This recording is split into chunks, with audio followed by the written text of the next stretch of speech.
In the grim darkness of the far future, there is only war.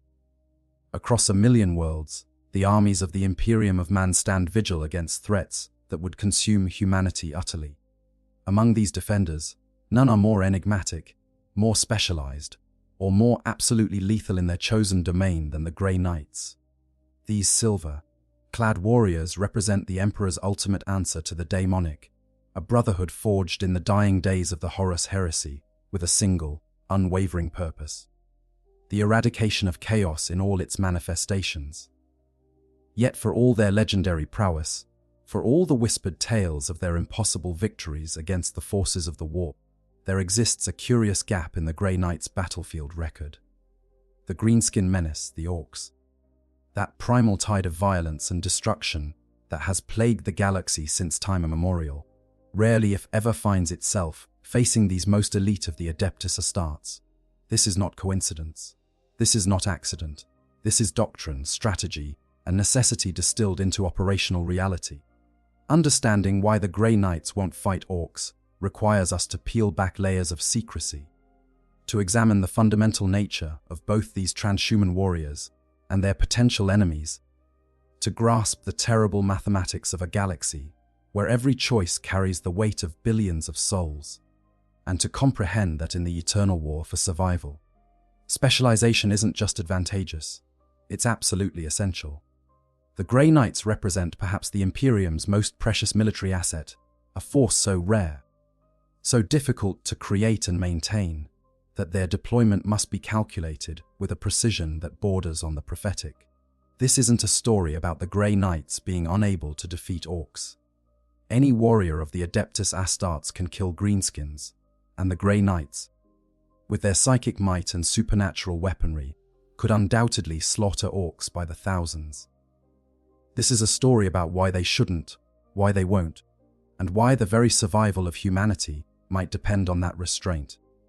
It's about understanding that in a universe where daemons scratch at the veil of reality every moment of every day, where the merest weakness can see entire worlds dragged screaming into the warp, the Grey Knights cannot afford to be distracted by threats that, however dangerous, remain fundamentally material in nature. To understand this truth, we must first understand what the Grey Knights are, what the Orks represent, and why the gulf between these two realities is wider than the void between stars. We must comprehend the organizational structure that governs the deployment of these daemon hunters, the resource constraints that make every mission a calculated risk, and the cold strategic calculus that determines which threats receive the attention of the Emperor's ultimate warriors. Only then can we truly grasp why, in a galaxy drowning in war, the Grey Knights will let other forces handle the greenskin tide, while they turn their attention to dangers that threaten the very fabric of reality itself. The Grey Knights, the Emperor's daemon hunters, the Grey Knights stand apart from all other Space Marine chapters, not merely in their capabilities or their specialization, but in the very circumstances of their creation and the purpose for which they were forged. Their origins lie shrouded in the darkest hours of the Horus heresy. In those final desperate days, when the Emperor of mankind could see with terrible clarity the shape of his own ending, the Master of mankind knew that his confrontation with Horus would likely cost him everything, that he might emerge victorious but broken, unable to actively defend humanity from the threats that would inevitably follow. It was in this moment of prescient despair that the Emperor conceived of the Grey Knights. Working in concert with Malcador the Sigillite, his most trusted advisor, and perhaps the only mortal in the galaxy capable of understanding the scope of his vision, the Emperor set in motion a plan that would extend his protection across the millennia to come. Malcador was tasked with finding warriors of exceptional quality, individuals whose loyalty, strength, and purity of purpose transcended even the bonds of Legion brotherhood. The 8 founding members of the Grey Knights came from diverse backgrounds, drawn from both loyalist and traitor legions.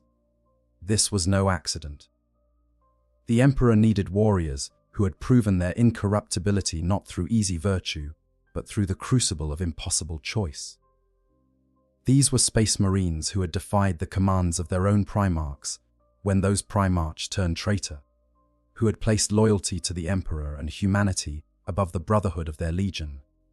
If such warriors could resist the word of a demigod, they had been gene, crafted to follow. They could resist anything chaos might throw at them. These 8 were sent to Titan, Saturn's largest moon, which Malkador had hidden away in the warp itself to protect it from the ravages of the heresy. When Titan emerged from the warp after the war's conclusion, time dilation had transformed those 8 warriors and their recruits into a full chapter of 1,000 battle brothers. They were designated Chapter 666, a number chosen with deliberate symbolism and embedded within the newly formed Inquisition to serve as the chamber militant of the Ordo Malleus. What makes the Grey Knights fundamentally different from other Space Marine chapters begins with their gene seed. Unlike every other chapter, which traces its genetic lineage to one of the 18 Loyalist Primarchs, the Grey Knights were created using gene seed derived directly from the Emperor himself. This makes every Grey Knight a unique expression of the Master of Mankind's own genetic perfection, unfiltered through a Primarch's interpretation. The implications of this are staggering. Each Grey Knight carries within him a fragment of the Emperor's own incorruptibility, a genetic inoculation against the predations of chaos that has proven absolutely unbreakable over 10 millennia of constant exposure to the warp's most terrible manifestations. Every single Grey Knight is also a potent psyker. This represents another fundamental divergence from standard Space Marine practice. While other chapters might have a single librarian per company, every Grey Knight possesses significant psychic ability. This mass psychic potential isn't incidental to their role, it's absolutely essential. To fight daemons, creatures that exist as manifestations of warp energy given form and malign purpose, one must be able to engage them on their own metaphysical level. The Grey Knights' psychic powers allow them to wound entities that might otherwise shrug off purely physical attacks, to banish daemons back to the warp, and to protect themselves and their allies from the reality, warping effects that accompany daemonic incursions. Their training regimen reflects the extraordinary nature of their mission. Potential recruits undergo the 666 rituals of detestation, trials designed to prove that they can withstand horrors that would shatter the sanity of even veteran Space Marines. During this process, most of their memories and much of their personality are deliberately erased, replaced with conditioning that ensures absolute loyalty and eliminates any potential psychological weaknesses that daemons might exploit. When they emerge from this crucible, they are given new names, each one a fragment of magical lore that acts in perfect opposition to the true name of a specific daemon. Even a Grey Knight's identity becomes a weapon against the forces of the warp.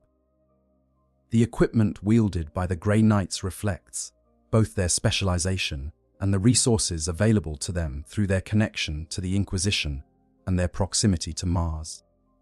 Every Grey Knight carries a Nemesis Force weapon, a psychically attuned blade, halberd, or hammer capable of channeling the warrior's psychic might into devastating attacks. These weapons can slay even the mightiest daemons, cutting through their warp, born essence with strikes that do damage on both physical and metaphysical levels. Their armor is engraved with protective wards and inscribed with prayers of banishment, each suit a masterwork of both engineering and mysticism.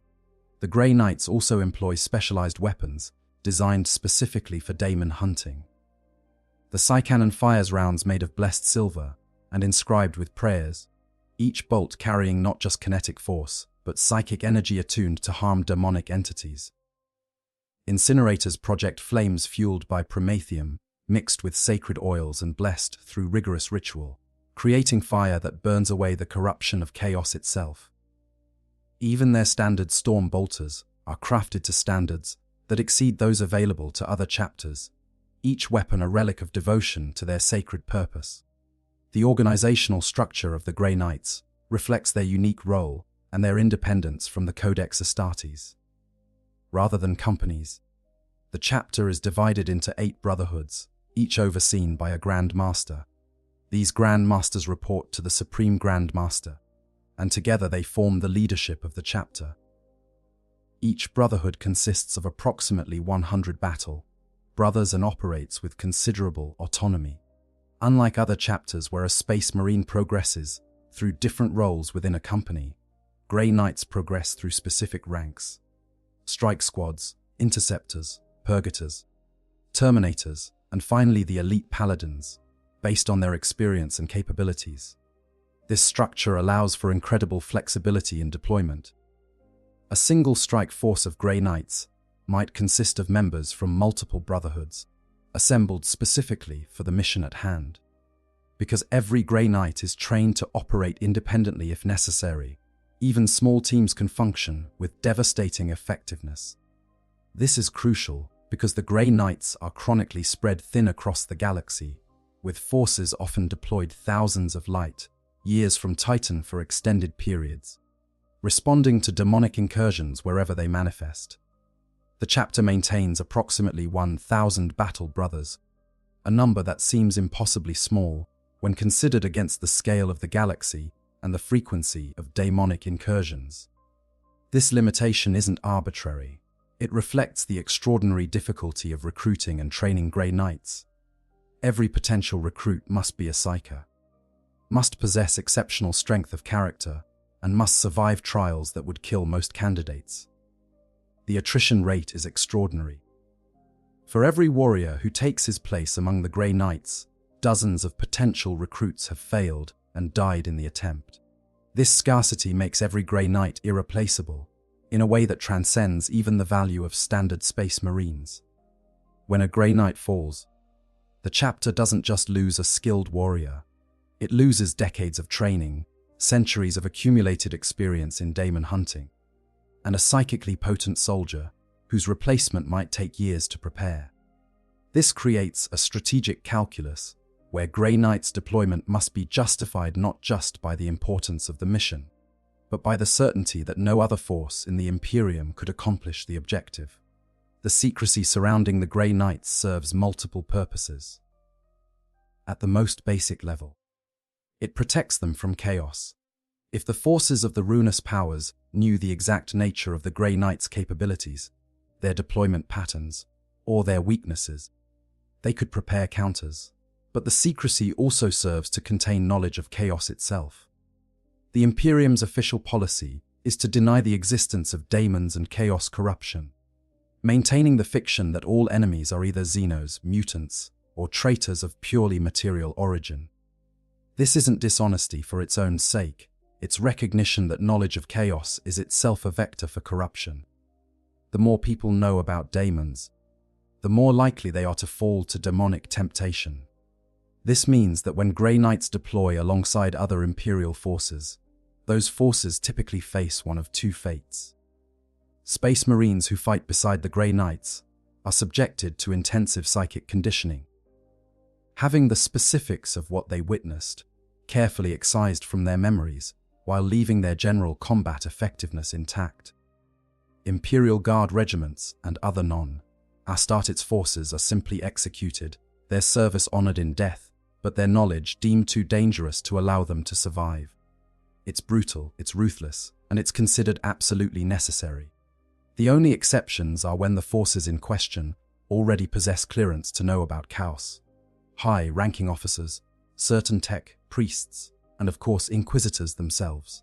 All of this, the specialized training, the unique equipment, the psychic might, the organizational structure, and the veil of secrecy, exists to serve a single purpose: the hunting and destruction of daemons.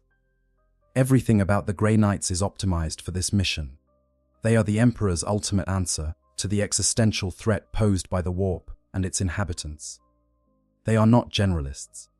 They are not a flexible response force meant to counter any threat. They are specialists honed to a razor's edge, and that edge cuts through the substance of daemons and nothing else quite so well. The nature of the Ork threat. To understand why the Grey Knights won't fight Orks, we must first understand what Orks are, how they function, and what kind of threat they pose to the Imperium. The Orks represent one of the oldest and most persistent dangers facing humanity in the 41st millennium. They are not a species in the conventional sense, but rather a biological weapon created more than 60 million years ago by the ancient Old Ones, a race of highly advanced beings who fought a cosmic war against the Necronta and their star, god masters, the Citan.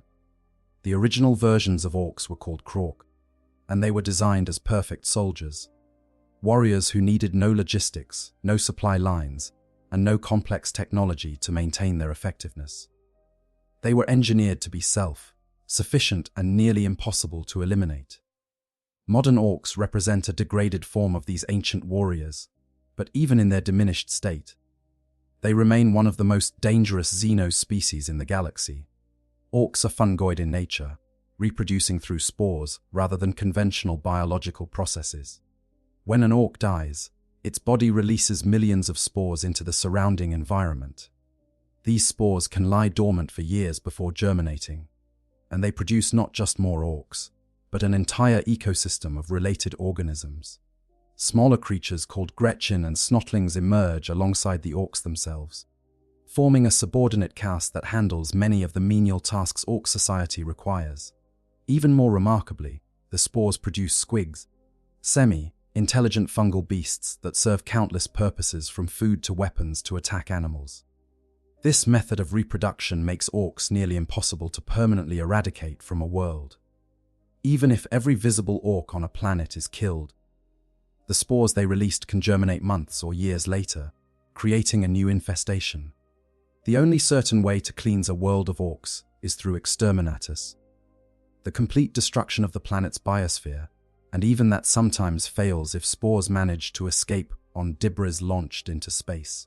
Orc physiology is remarkable for its resilience and adaptability. Their bodies are incredibly tough, with a musculature far more efficient than human anatomy and a healing factor that allows them to survive wounds that would kill almost any other creature. Orcs can lose limbs and continue fighting, can take damage that should be immediately fatal and shrug it off, and can survive in environments that would kill humans within minutes. They don't feel pain the way other species do. For orcs, injury is at most an inconvenience, something to be ignored in the joy of combat. But perhaps the most remarkable aspect of orc physiology, and the one most relevant to our discussion, is their gestalt psychic field. Every orc unconsciously generates a low-level psychic emission. Individually, this emission is almost negligible, barely detectable even by sensitive psychers. But orcs are never truly alone.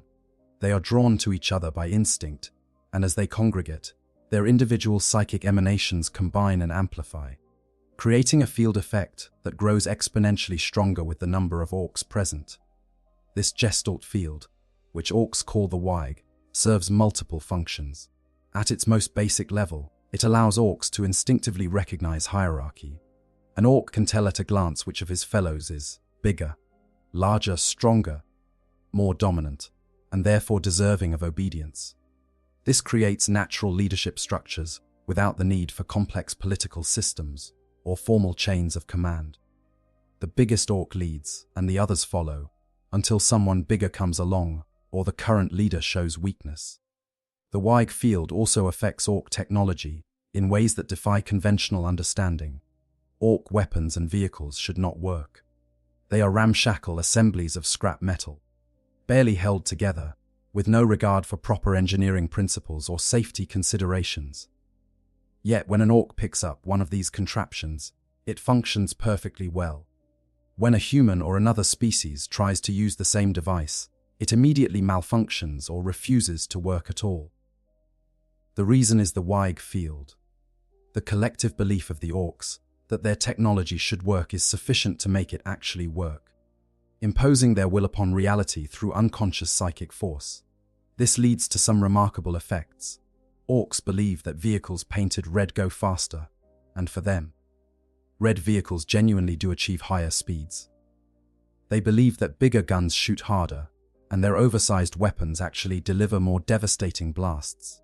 They believe that enough Daka, orc slang for firepower, can solve any problem, and sure enough, their massed fire achieves results that should be impossible given the crudeness of their individual weapons. The Wig field doesn't grant unlimited reality, warping power. and there are limits to what belief alone can accomplish, but it provides enough metaphysical support to keep Ork technology functioning far beyond its apparent specifications. Certain Orks are more sensitive to the Warg field than others. These individuals, called Weird Boys, act as psychic lightning rods for the Gestalt energy generated by their fellows. A Weird Boy doesn't control the Warg field so much as channel it, absorbing the psychic emissions of nearby Orks and releasing them in devastating blasts of green energy. This is both a power and a curse. If a Weird Boy absorbs too much energy without releasing it, his head will explode, often taking the heads of nearby Orks with him in a cascade of psychic detonation. The Warg field also manifests in a different, more strategic sense. When Orks gather in sufficient numbers, when they begin to enjoy themselves through fighting and winning, the psychic emanations they produce begin to ripple through the warp. Calling to other Orks across vast distances, more Orks arrive, drawn by the promise of good fights and proper warfare. This creates a snowball effect where success breeds more Orks, which breeds more success, which draws even more Orks, until what began as a minor raiding party transforms into a WH40K, a massive military migration combining elements of a holy war, a looting expedition, and a pub crawl, with genocidal implications for anyone in its path. These massive wargs represent the Ork threat at its most dangerous. A Y under the leadership of a powerful war boss can number in the billions of individual Orks, supported by countless vehicles and war machines, spreading across entire sectors and crushing everything in their path.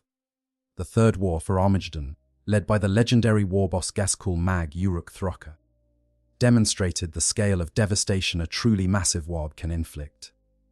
Entire Space Marine chapters committed their full strength to that conflict. Billions of Imperial Guardsmen died in the fighting, and even after Gaizikul's tactical withdrawal, Armageddon remained contested, with Ork infestations that continue to this day.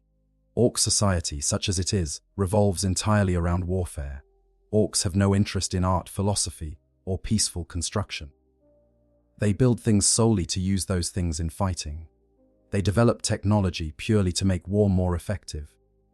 They organize socially along lines determined by capacity for violence. The purpose of an Ork's life is to fight, to prove his strength and dominance, and ultimately to die in glorious combat. This makes them fundamentally incomprehensible to species that value self-preservation or have cultural goals beyond endless warfare. Different Ork clans express this martial obsession in different ways. The Goths are the most traditionally aggressive, valuing close combat and personal strength above all. The Evil Sons are speed freaks who paint everything red and build the fastest vehicles they can. The Bad Moons are the richest Orks, their teeth growing faster than other clans, and thus providing more currency for purchasing weapons. The Blood Axes are the most tactical, ironically willing to use Honkonnen, methods like retreating or planning ahead if it leads to victory. The Death Skulls are looters who believe that any piece of equipment stolen from the enemy is more reliable than something they built themselves. The Snakebites reject most technology, preferring to fight with primitive weapons and riding large squigs into battle.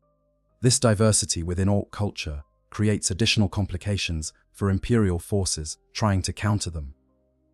Different clans require different tactical approaches, and a WEAGH might incorporate multiple clans with wildly different fighting styles. An Imperial commander might prepare to face a green tide of infantry, only to discover the Orks deployed a speed freak assault of fast, moving vehicles. They might fortify against a conventional assault, only to face commandos infiltrating their lines, using actual stealth tactics. The scale of the Ork threat cannot be overstated. Orks are found throughout the galaxy, on thousands upon thousands of worlds, in numbers that likely rival or exceed humanity's own population. They are persistent, they are adaptable, and they are nearly impossible to permanently eliminate. Every world the Imperium has ever held has likely faced Ork raids at some point. Many worlds face multiple Ork incursions per century. Some regions of space are so heavily infested with Orks that human presence is simply impossible. Yet for all their danger, for all their persistence and their capacity for destruction, Orks remain a fundamentally conventional threat. They are biological entities that can be killed through sufficient application of force. They occupy physical space and must be dealt with through conventional military means. Their psychic presence, while notable, doesn't corrupt or pollute reality in the way that chaos does. You can kill an orc and not worry that its death has weakened the barrier between reality and the warp. You can study orc technology without risking your soul. You can fight orcs for your entire career without being in danger of damnation. This distinction is crucial. The orcs are dangerous, absolutely. They are one of the greatest threats facing the Imperium.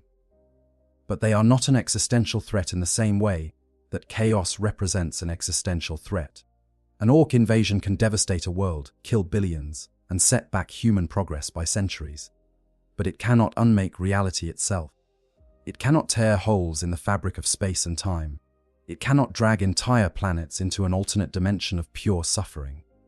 The orcs can destroy humanity, but they cannot corrupt it. They can kill you, but they cannot damn you. And that distinction, more than anything else, explains why the Grey Knights won't waste their time fighting greenskins when there are daemons abroad in the galaxy. The Ordo Malleus and Chamber militant structure. To understand why the Grey Knights won't fight orcs, we must examine the organizational structure that governs their deployment and the strategic priorities that determine which threats receive their attention. The Grey Knights do not operate independently, as most Space Marine chapters do. They are inextricably linked to the Imperial Inquisition, specifically to the Ordo Malleus, and their role as Chamber militant defines both their purpose and their limitations. The Inquisition represents the Emperor's ultimate safeguard against threats to the Imperium from within. Founded in the aftermath of the Horus Heresy, it serves as an intelligence gathering organization, secret police force, and extrajudicial authority rolled into one terrifying package. An Inquisitor operates with nearly unlimited authority, answerable only to other Inquisitors and theoretically to the Emperor himself. They can requisition armies, order planetary evacuations, condemn entire populations, and even declare exterminatus if they deem it necessary. But the Inquisition is not monolithic. Over the millennia, it has evolved into several distinct branches, each focused on a particular category of threat. The three major ordos, often called the Ordos Majoris, are the Ordo Malleus, the Ordo Hereticus, and the Ordo Xenos. Each specializes in a different aspect of the Imperium's security, and each maintains its own military arm. The Ordo Malleus, whose name means hammer in Low Gothic, is the oldest of these branches. It was essentially the original Inquisition, founded by the Emperor and Malcador in the dying days of the Horus Heresy. Its mandate is simple, but terrifying to combat the daemonic wherever it manifests. Inquisitors of the Ordo Malleus are daemon hunters, individuals who have proven themselves capable of confronting the horrors of the warp without losing their sanity or their souls.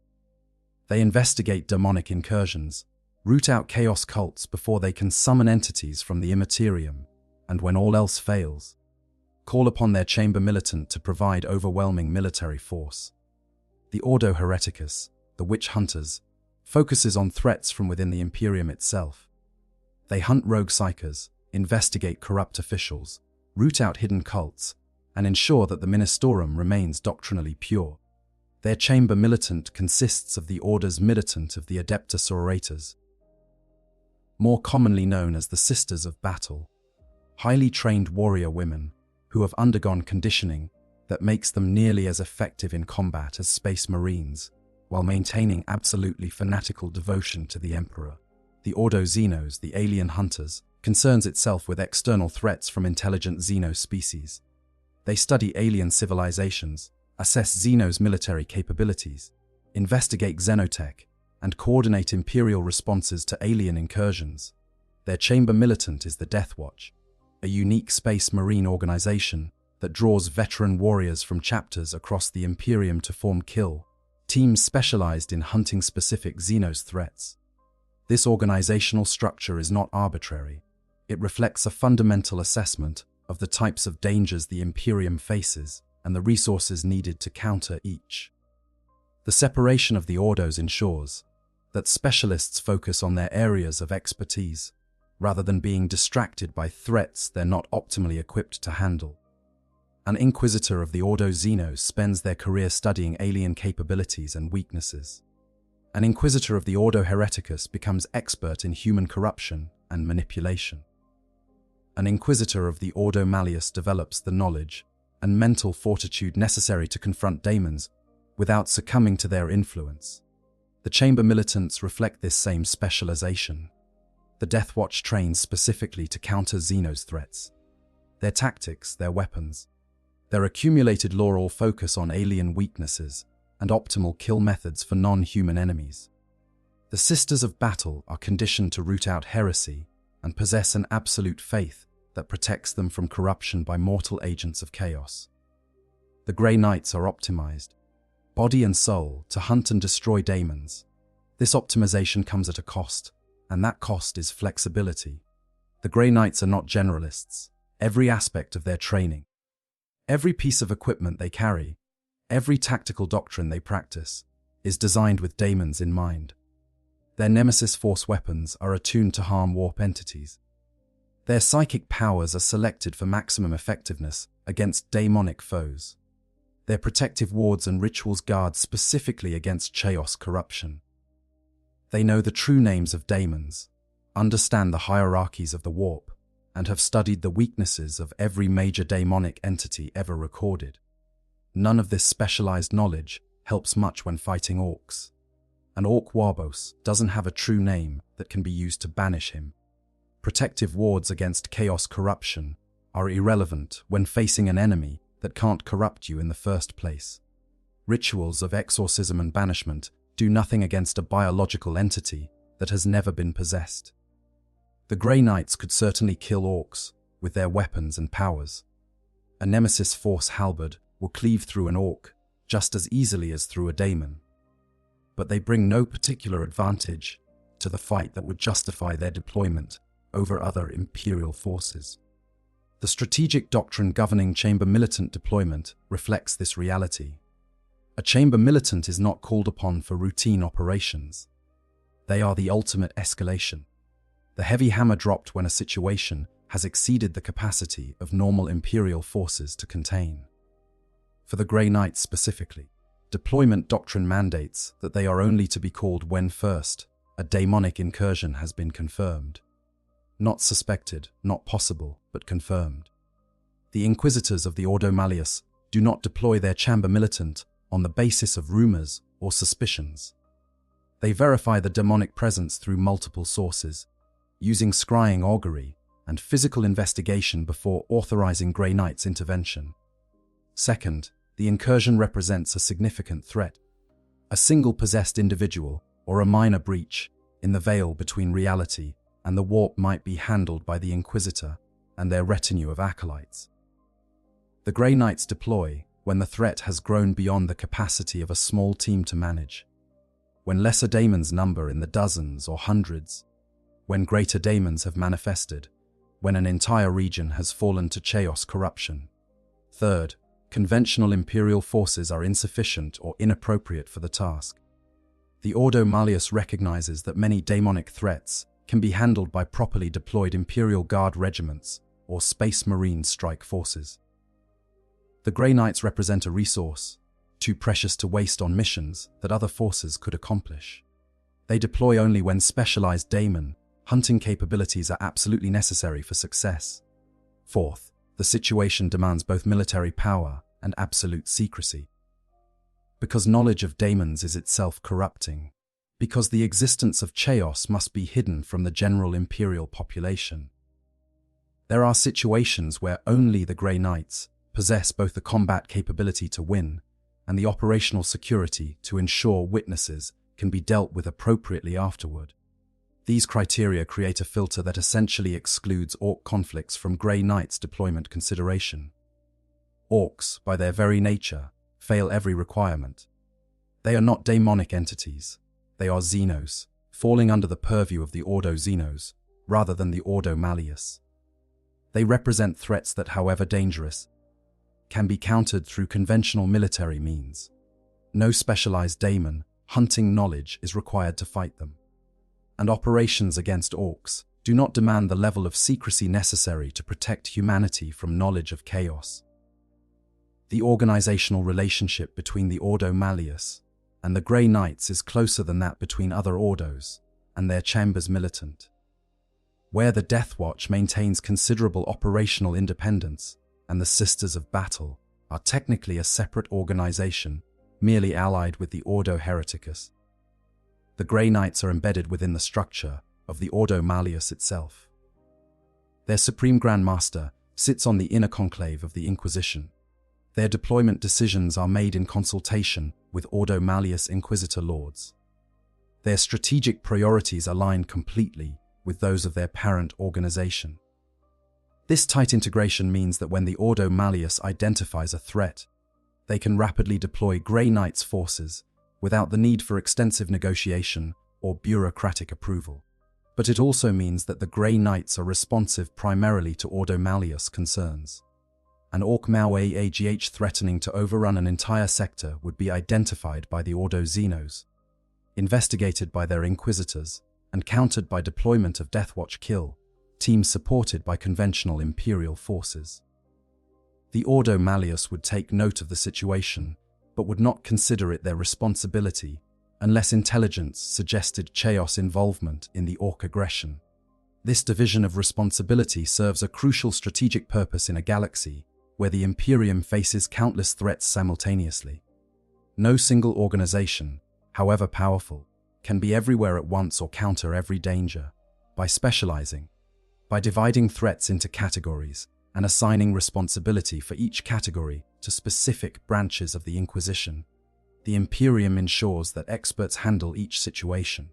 It prevents mission creep, the dangerous tendency of organizations to expand beyond their areas of expertise. It maintains focus and efficiency. The Grey Knights, as the chamber militant of the Ordo Malleus, exemplify this principle of focused specialization.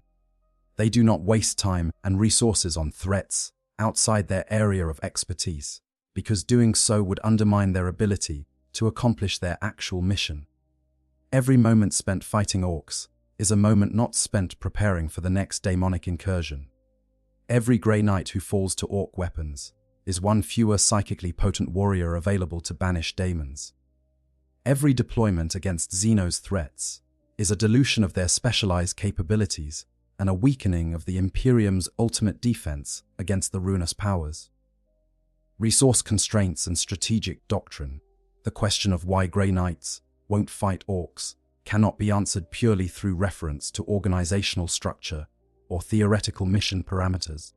At its core, this is a question of resources, of strategic allocation of limited assets, and of the brutal mathematics that govern survival in a galaxy where humanity faces endless threats from all sides. To understand this dimension of the problem, we must examine just how limited the Grey Knights truly are and what that scarcity means for their deployment doctrine. The Grey Knights chapter maintains approximately 1,000 battle brothers at any given time. This number places them within the standard size for a Space Marine chapter as established by the Codex Astartes. Though the Grey Knights do not actually follow the Codex in matters of organization.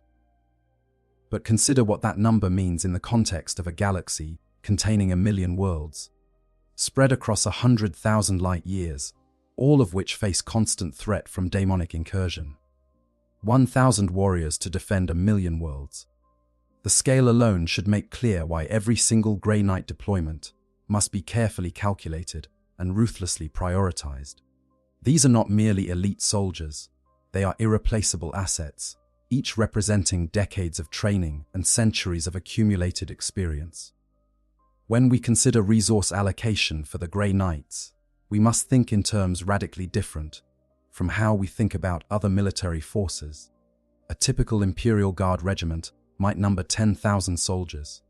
Casualties are expected and can be replaced through recruitment. Companies can be rebuilt. Officers promoted from the ranks, and equipment requisitioned from Forge Worlds. The loss of a regiment is serious but manageable. Other regiments exist, and new ones can be raised. Even Space Marine chapters, while far more difficult to replace than Guard regiments, can rebuild after losses through their recruitment and training programs. Assuming their gene seed stocks and fortress, monasteries survive. The Grey Knights operate under far more stringent constraints. Recruitment into the chapter requires finding individuals who are simultaneously psychers, possess extraordinary strength of character, meet the physical requirements for Space Marine augmentation, and can survive trials that kill even most suitable candidates.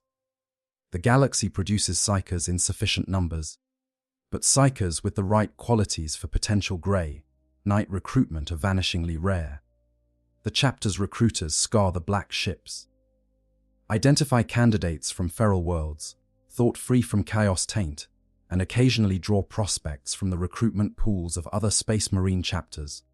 But the number of suitable candidates remains minuscule compared to need. Training a Grey Knight takes far longer than training a standard Space Marine. Beyond the physical conditioning and surgical implantation of gene seed organs, beyond weapons training and tactical instruction, Grey Knights must master their psychic gifts.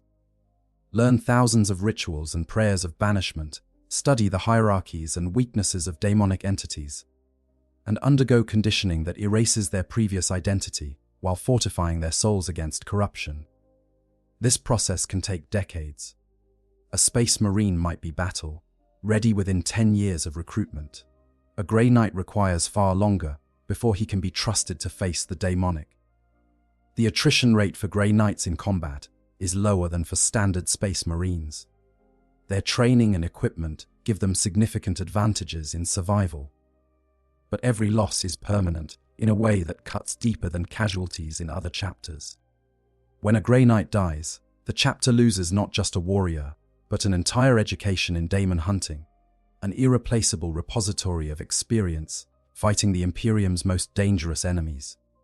They lose a psyker who might have lived for centuries, accumulating ever greater knowledge and ever deeper understanding of the warp's nature.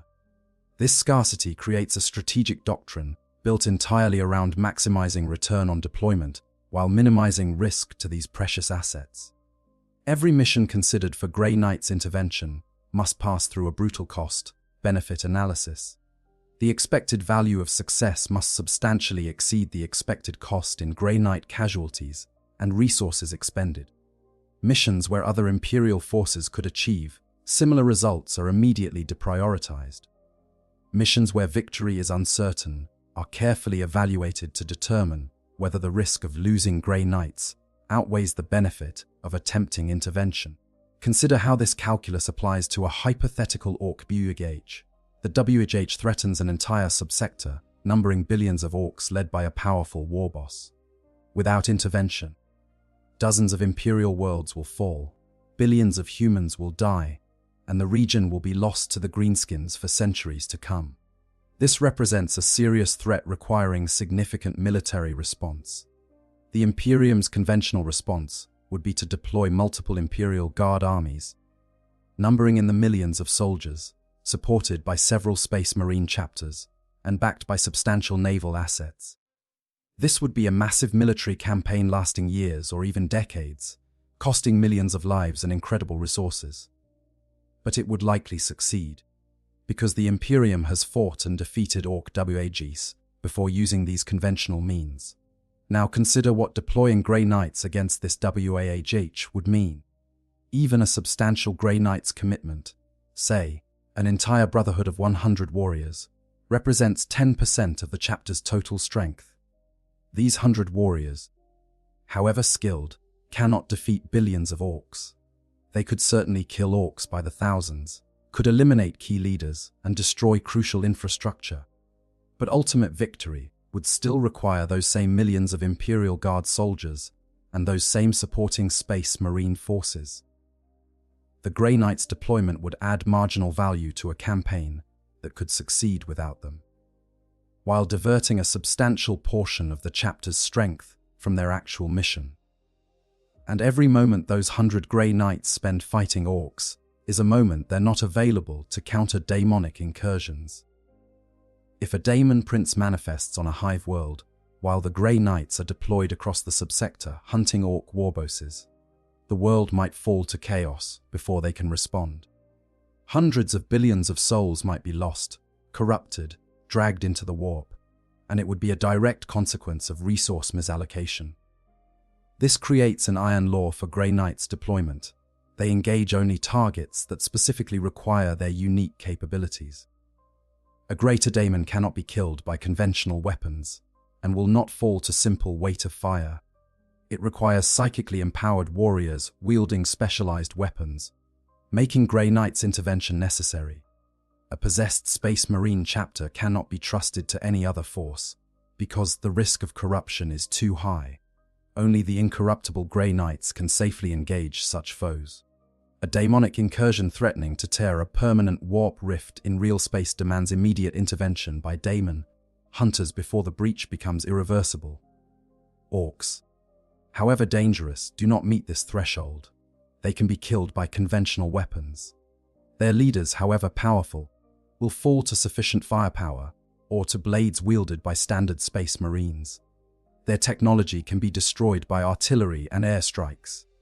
Their WH40Ks can be defeated through proper tactics and adequate military commitment. The Imperium has been fighting and defeating Ork invasions for 10,000 years, using forces that are not Grey Knights. The deployment doctrine is clear. If other forces can handle a threat, they should, preserving the Grey Knights for missions where they are absolutely necessary. This doctrine is reinforced by practical considerations of force structure and operational tempo. The Grey Knights maintained small strike forces, scattered throughout the Imperium, positioned to respond rapidly to demonic incursions. These forces operate far from Titan for extended periods, sometimes decades, remaining on station in regions where demonic activity is common. When an incursion is detected, the nearest strike force moves to intercept, often deploying through teleportation to achieve surprise and speed. This dispersed deployment pattern would be impossible to maintain if the Grey Knights routinely engaged non-demonic threats. Every side mission against Orks, every detour to assist in conventional warfare, would disrupt their positioning and reduce their readiness to respond to their primary mission. If a Grey Knight strike force deployed to help counter an Ork raid could not be recalled before a daemon Prince manifested 2 systems away, the delay might mean the difference between stopping an incursion early and losing an entire world to chaos. The strategic leadership of the Grey Knights understands these trade-offs intimately. The Supreme Grand Master and the Council of Grand Masters constantly balance force deployment across the galaxy, positioning their precious assets where they can do the most good while accepting that they cannot be everywhere. They have developed sophisticated predictive models, combining intelligence from Ordo Malleus Inquisitors with psychic prognostication from their prognosticars, to anticipate where demonic incursions are most likely and position forces accordingly.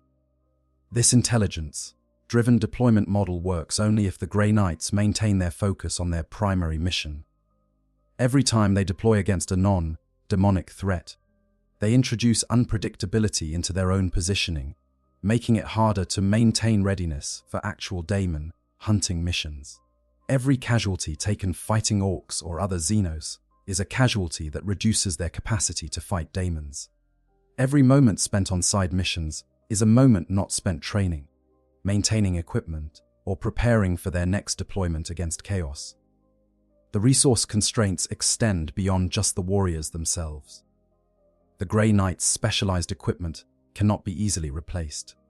The Forge Monastery on Titan produces their weapons and armor, but production is slow because every piece must be crafted to exacting standards and then ritually blessed through processes that can take months or years.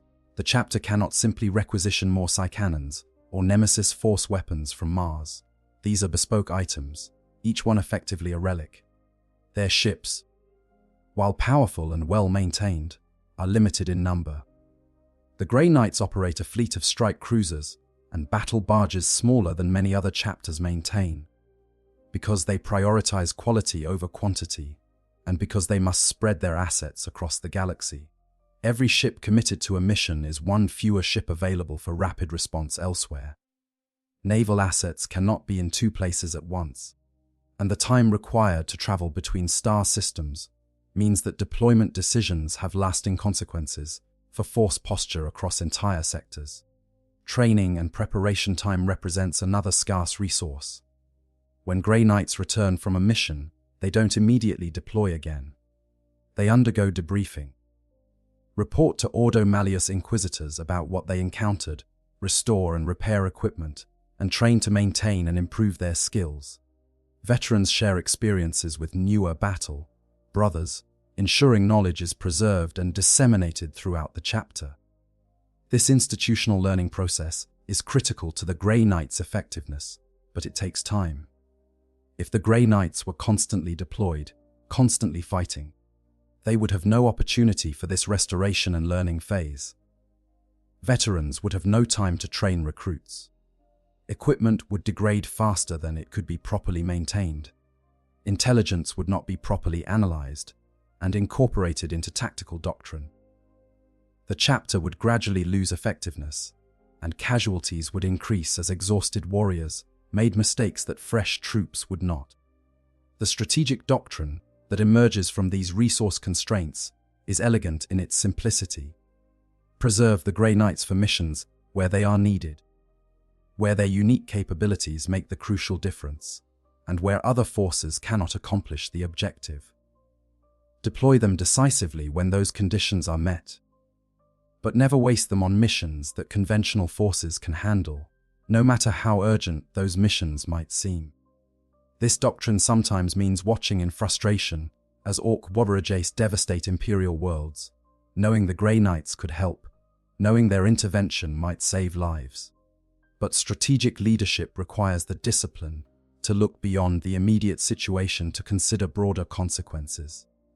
Saving one world from Orks by deploying Grey Knights might damn 3 worlds to chaos, because those same Grey Knights were unavailable when demonic incursions manifested elsewhere. The math is brutal, but in a galaxy where resources are finite and threats are infinite, such calculations are necessary. The Grey Knights won't fight Orks because they cannot afford to. Because every deployment against the Greenskins is a deployment not made against daemons. Because the Imperium maintains other forces, specifically designed and designated to counter Xeno's threats.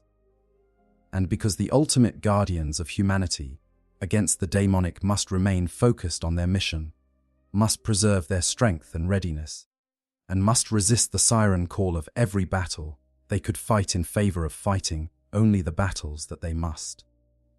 The daemon threat vests the Xeno's threat.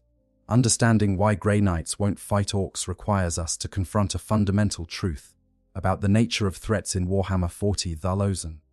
Not all dangers are equal. Not all enemies represent the same level of existential risk. The Imperium faces countless foes, from alien empires to human separatists, to ancient machines awakening from million-year slumbers. But among all these threats, none compares to the danger posed by chaos and its demonic servants. This is not a matter of relative military power or destructive capacity. An Ork rejach can kill billions and devastate entire sectors. A Tyrannid hive fleet can consume worlds wholesale, leaving nothing but lifeless rock behind. A Necron Tom world awakening can exterminate all biological life in surrounding systems. These are existential threats in the conventional sense. They can end human civilization in particular regions, can extinguish billions of lives, can set back the Imperium's power by centuries. But chaos does something fundamentally different. Chaos threatens not just to kill humanity but to corrupt it, to transform it, to make it something that would be better off having never existed. Where other threats simply destroy, chaos perverts and pollutes. It doesn't just end lives, it damns souls. And this distinction, more than any other factor, explains why the Grey Knights will not waste their time fighting Orks when daemons walk among the stars. Consider what happens when an Ork WH conquers an Imperial world. The invasion is brutal, cities burn, populations are slaughtered or enslaved, infrastructure is destroyed, and millennia of human achievement are erased in months of savage warfare. The survivors face lives of degradation under Ork rule, used as slaves for amusement or labor, until they die or are eaten. This is horrific. This is tragedy on a scale that defies comprehension. but the souls of those who die remain their own. They pass beyond the veil into whatever afterlife awaits human souls. They are not transformed into screaming sustenance for dark gods. They are not twisted into mockeries of their former selves, and then recycled as raw material for daemonic manifestation. Now consider what happens when daemons take a world. The physical destruction is often less than what an orc invasion produces. Daemons don't need to demolish every building or kill every inhabitant. But what they do is far worse. They corrupt, they seduce, they offer forbidden knowledge, unnatural pleasures, impossible power, and countless other temptations. Some humans resist, many fall. And those who fall don't just die, they damn themselves. A human who accepts the gifts of a daemon of Slaanesh, who indulges in the exquisite sensations offered by the Prince of Excess, becomes something no longer fully human. Their soul becomes claimed by Slaanesh, destined upon death to fuel the god's endless hunger.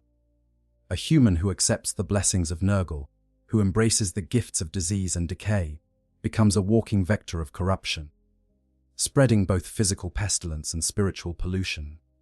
A human who pledges themselves to Khorne gains strength and bloodlust, but loses their humanity, becoming nothing more than a killing machine for the blood god's amusement. A human who seeks the knowledge offered by Tianch finds their very thoughts becoming alien, their ambitions twisting into incomprehensible schemes that serve the architect of fate. These corrupted souls do not simply cease to exist when they die. They become part of chaos, fuel for the daemonic, raw material for the ruinous powers. In some cases, they become daemons themselves, their identities subsumed into the gestalt consciousness of their patron god. In other cases, they become playthings, tormented for eternity in the realm of chaos, as their former master extracts endless suffering from them. There is no peace, no release, only eternal damnation. But the horror extends beyond individual souls. Demonic corruption spreads. A single possessed individual can infect dozens of others with chaos taint. A cult can spread across an entire world, converting millions before the Inquisition detects the problem. A daemonic incursion can transform a planet into a daemon world, where reality itself becomes malleable, where the laws of physics bend to the will of chaos gods, where the barrier between the materium and the warp thins to nothing. Once a world becomes a daemon world, reclaiming it is effectively impossible. The corruption runs too deep. The warp has seeped into the very substance of the planet, altering it on a fundamental level. Such worlds must be avoided or, if they pose an active threat, destroyed through exterminatus. They cannot be saved. They cannot be cleansed. They are simply lost, permanent additions to the realms of chaos within real space. This capacity for permanent corruption makes chaos fundamentally different from any other threat the Imperium faces. You can reclaim a world from orcs. You can rebuild after tyrannid invasions, assuming the planet isn't consumed wholesale. You can reactivate a world shut down by Necron presence, once the ancient machines are destroyed or driven back into hibernation. But you cannot undo chaos corruption. You cannot uncorrupt a soul. You cannot repair the barrier between reality and the warp once daemons have torn it open. The damage is permanent, irreversible, eternal. This permanent nature of demonic corruption means that every moment of delay in responding to a daemonic incursion increases the cost exponentially. An orc raid that begins today will cause similar damage whether Imperial forces counter it tomorrow or next week. The orcs will loot and pillage at roughly the same rate regardless. But a daemonic incursion that begins today might corrupt 100 souls tomorrow, 1,000 by week's end, and 1,000,000 by month's end, with each corrupted soul becoming a vector to corrupt others. Early intervention is absolutely critical in daemon, hunting in a way it simply isn't for conventional warfare. The Grey Knights understand this truth at a visceral level. They have seen daemon worlds. They have witnessed the aftermath of successful daemonic incursions. They know exactly what happens when chaos is allowed to fester unchecked. Every delay, every moment spent on side missions, every deployment against non-demonic threats potentially allows another incursion to grow beyond the point where it can be contained. This is why their doctrine prioritizes immediate response to demonic threats over all other considerations. The nature of demonic entities themselves presents challenges that conventional warfare cannot address. Daemons are not biological creatures that can be killed through sufficient application of kinetic force. They are manifestations of warp energy given temporary physical form. Destroying their material vessel banishes them back to the warp, but it doesn't kill them. A daemon can be banished and then summoned again minutes later if the conditions permit. Killing a daemon permanently requires not just destroying its physical form, but severing its connection to the warp, unmaking it on a metaphysical level that only psychically empowered weapons and specialized knowledge can accomplish. Grey Knights are trained and equipped specifically to achieve these permanent kills. Their Nemesis Force weapons channel psychic energy into strikes that damage daemons on multiple levels simultaneously. Their prayers and rituals can sever a daemon's connection to its patron god. Their knowledge of true names allows them to unmake daemons through speaking words of power. Where a standard space marine might banish a lesser daemon through sufficient bolter fire, only to have it manifest again elsewhere, a Grey Knight can end that daemon's existence permanently with a single strike from his force weapon. This capability cannot be replicated by other Imperial forces. The Death Watch might be able to kill daemons that manifest, but they lack the specialized training to do so efficiently or permanently. The Sisters of Battle's faith provides some protection against daemonic corruption and allows them to harm warp entities, but they don't possess the raw psychic power necessary to unmake greater daemons. Standard Space Marine chapters can fight possessed cultists and might prevail against lesser daemons through weight of fire, but they face serious risks of corruption themselves and lack the specialized knowledge to handle more dangerous manifestations. Only the Grey Knights combine incorruptibility, psychic power, specialized equipment, and comprehensive knowledge of daemonic entities in a single package. They are humanity's ultimate weapon against chaos, not because they are stronger than other forces. A custodian might match or exceed an individual Grey Knight in combat prowess, but because they are specifically designed, trained, and equipped to counter daemons in particular. This specialization creates a moral imperative. The Imperium has other forces that can fight Orks. It has entire chapters of Space Marines dedicated to Xeno's extermination. It has billions of Imperial Guardsmen whose primary role is countering conventional threats. It has the Death Watch as a specialized anti-Xenos force, but it has only the Grey Knights as a dedicated anti-daemon force, and their numbers are tiny compared to the scale of the daemonic threat. Every world lost to Orks is a tragedy. Every billion humans killed by greenskins represents suffering on a scale difficult to comprehend. But those losses, however terrible, are finite. The Imperium can recover from Ork invasions. It has done so countless times over 10 millennia. Territory can be reclaimed, populations rebuilt, infrastructure restored. Given time and resources, the damage inflicted by Orks can be repaired. The damage inflicted by chaos cannot be repaired. Every soul lost to chaos is permanently lost. Every daemon world created is permanently lost. Every sector corrupted by demonic presence becomes a permanent wound in reality, a place where the warp bleeds into the materium. These losses cannot be recovered. They represent permanent diminishment of the Imperium's strength and a permanent expansion of chaos's domain. This asymmetry drives Grey Knight's deployment doctrine. When weighing whether to deploy against Orks or to hold forces in reserve for potential daemonic incursions, the calculation is straightforward. Deploying against Orks might save a world temporarily, but leaves the Imperium vulnerable to permanent damage from chaos. Holding forces in reserve might mean accepting losses to Ork raids, but ensures readiness to prevent permanent damage from daemons. The choice, however brutal, is clear. The Grey Knights won't fight Orks, because the daemon threat is qualitatively different from any Xenos threat, because the permanent damage from chaos corruption demands permanent vigilance from humanity's only specialized anti-daemon force, and because in a galaxy where choices must be made about which horrors to confront, the Grey Knights have chosen to confront the one enemy that can damn humanity rather than merely destroy it. Psychic considerations.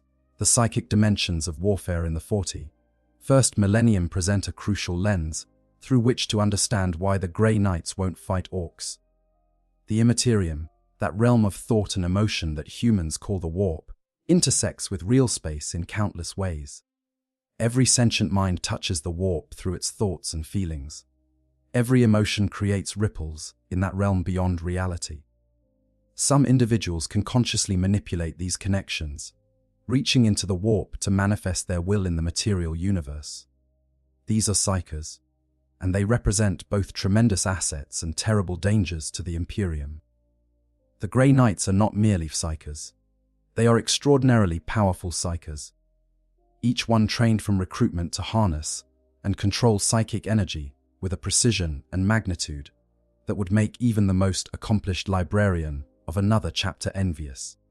But more importantly, their psychic abilities are specifically attuned to combat the forces of chaos. Every power they learn, every ritual they master, every technique in their repertoire is designed with a single purpose: harming, banishing, or destroying demonic entities. This specialization begins with understanding how daemons interact with real space. Daemons are not creatures that exist independently in the materium.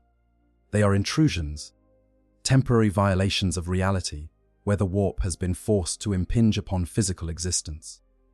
A daemon manifesting in real space represents a local weakening of the barrier between dimensions, a wound in reality through which warp energy flows and takes coherent form. This manifestation is inherently unstable. The daemon must constantly expend psychic energy to maintain its physical form against reality's tendency to reassert its normal laws and expel the intrusion. Grey Knights exploit this fundamental instability. Their psychic powers don't simply damage daemons. They attack the very mechanism through which daemons maintain manifestation. A strike from a nemesis force weapon channels psychic energy that disrupts the daemon's connection to the warp. Prayers of banishment spoken by a Grey Knight create vibrations in the immaterium that make maintaining physical form more difficult. Rituals enacted by teams of Grey Knights can create psychic resonances that force daemons back into the warp, regardless of the entity's will to remain. All of this specialized psychic technique becomes largely irrelevant when facing Orks. Orks have a psychic presence, certainly. The gestalt field they generate, the WH energy that suffuses any gathering of greenskins, represents a significant psychic phenomenon. But it's a completely different type of psychic presence than what chaos represents, and the techniques developed to counter daemonic manifestation provide little advantage when facing it. The WH field is not a deliberate manipulation of the warp. Orks don't consciously reach into the immaterium and pull energy into real space. They don't need to maintain that connection through constant effort. The field simply exists as a natural byproduct of Ork physiology and psychology. It's passive, pervasive, and persistent in ways that daemonic manifestation is not. You cannot banish it with prayers. You cannot disrupt it with psychic attacks targeting the mechanism of warp intrusion. You can only eliminate it by killing the Orks generating it, which is a purely physical solution requiring no specialized psychic capability. The Weird Boys, those Orks who channel WH energy to produce psychic effects, present a slightly different case. They are active psykers in the conventional sense, consciously manipulating warp energy to produce specific effects. A Grey Knight facing a Weird Boy could potentially use his psychic abilities to disrupt the greenskin's connection to the warp, to counter his powers, or to shield himself and his allies from psychic attacks. But these are generic psychic defenses, no different from what any competent librarian could provide. The specialized daemon, hunting techniques that make Grey Knights uniquely valuable simply don't apply. Consider the contrast with a possessed psyker or a daemon host. These entities combine human psychic potential with daemonic consciousness, creating something that can manipulate the warp with terrible power while maintaining a physical presence in real space. They are extraordinarily dangerous and require specialized intervention to counter. A standard Space Marine chapter might lack the psychic strength to overcome such an entity, even if they could kill the possessed individual.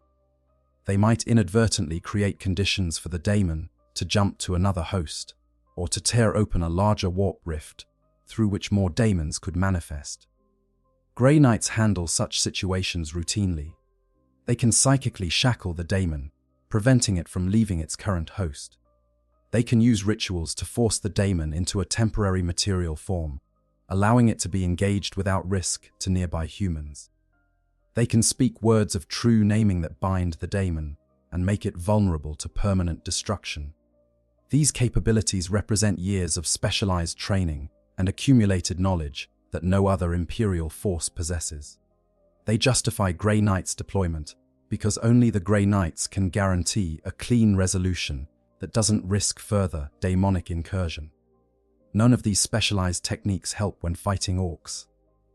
An orc is just an orc, a biological entity that can be killed through conventional means. Even orc psykers are far more straightforward to counter than possessed humans or manifesting daemons. You shoot them, they die.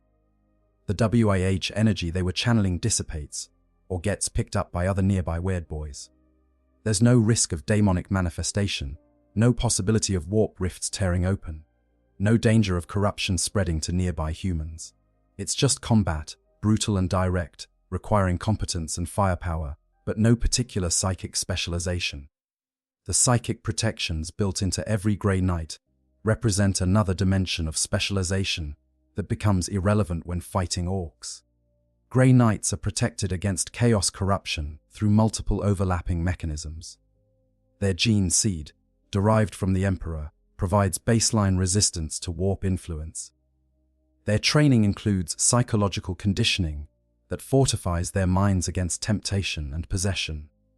They have silver wards inscribed under their skin across their entire bodies, physical anchors that help keep their souls firmly attached to their flesh, even when exposed to the most intense warp phenomena. Their armor is covered in prayers and hexagrammic wards that repel daemonic influence. All of this protection is necessary because daemon hunting exposes Grey Knights to corruption risks that would overwhelm any other human warrior. They routinely fight in the presence of greater daemons whose very existence distorts reality. They are exposed to daemonic corruption at levels that should be instantly fatal or corrupting. They handle forbidden texts and cursed artifacts that would doom anyone else who touched them. Without their comprehensive psychic protection, they would fall to chaos corruption within minutes of engaging their true enemies.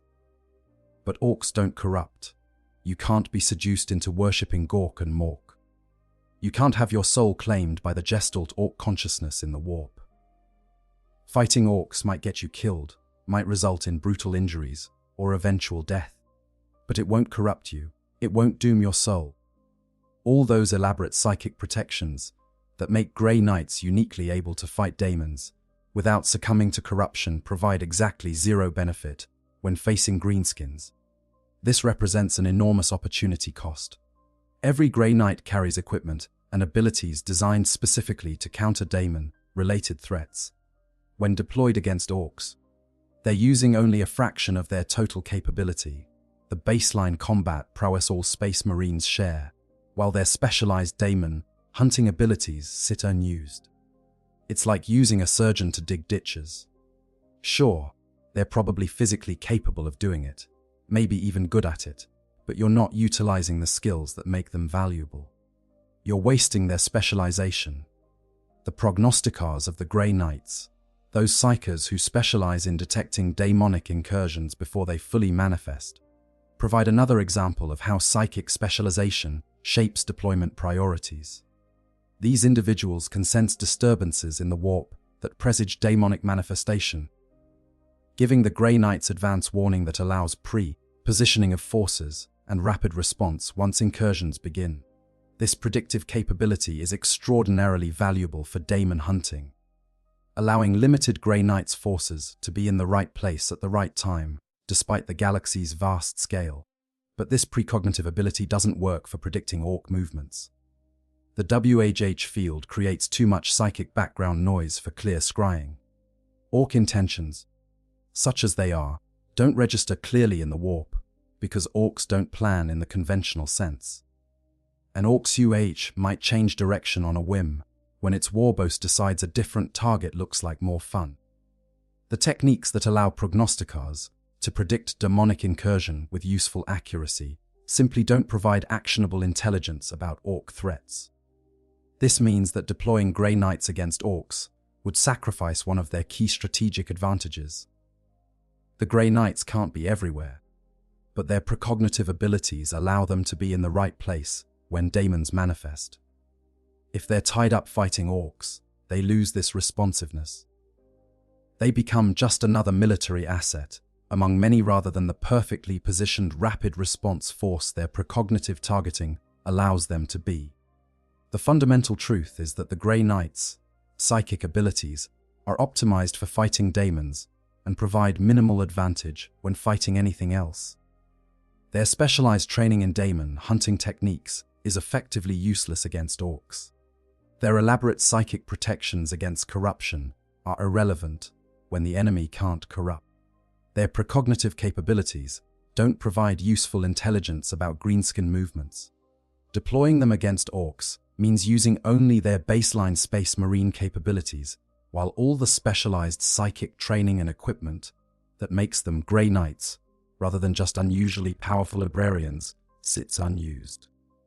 In a galaxy where specialized psychic warriors capable of permanently destroying daemons number less than 1,000, and where demonic incursions threaten thousands of worlds simultaneously, wasting that specialization on enemies that don't require it represents strategic negligence of the highest order.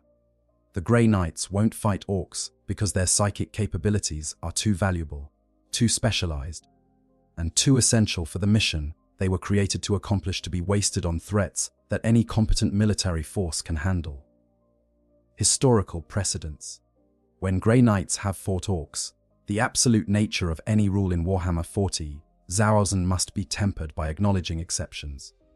While Grey Knight's doctrine strongly prioritizes daemon hunting over all other missions, and while resource constraints and strategic considerations make Ork fighting an inefficient use of their capabilities, history records instances where Grey Knights have indeed engaged greenskin forces. These rare engagements, rather than contradicting the principle that Grey Knights won't fight Orks, actually reinforce it by demonstrating exactly what circumstances must prevail to overcome the chapter's institutional reluctance to engage non-daemonic threats. The assault on Berogast in the year 963 of the 41st Millennium provides our most well-documented example of Grey Knights engaging Orks in force. When WH40K descended upon the ice world of Berogast, the Second Brotherhood of the Grey Knights conducted a series of decisive strikes against the Ork horde. The campaign culminated in a final battle on the banks of the River Gander, where warlord Snapperclaw himself was slain. The WAH fragmented and retreated following the loss of its leader, and when the Fire Lord's chapter arrived 3 days later to assist with the campaign, they found the Orks already in full retreat and the local population spreading tales of silver-clad saviors. The Berogast incident is instructive precisely because it's unusual enough to be remembered and recorded. If Grey Knights fought Orks regularly, this particular campaign wouldn't merit specific mention in chapter histories. The fact that it's notable tells us immediately that it represents an exception to normal practice. But why did the exception occur? What circumstances led the Grey Knights to deploy against a purely Ork threat? The available records don't provide complete details, but we can infer several factors that likely influenced the decision. First, Berogast's location matters. As an ice world in a region where daemon hunting operations were already underway, Grey Knights' forces were likely already in system or in adjacent systems. The opportunity cost of deployment was therefore lower than it would be if forces had to be drawn from distant postings. Second, the speed and decisiveness of the Grey Knights' strikes suggest they saw an opportunity to eliminate the WAH quickly through targeted elimination of its leadership, a strategy that would minimize time away from daemon hunting operations. Third, and perhaps most importantly, the nature of the threat may have included elements we don't fully see in the historical record. Ork Morajeks sometimes attract chaos attention. The psychic energy generated by billions of orcs in close proximity represents a significant warp phenomenon that can thin the barrier between reality and the immaterium.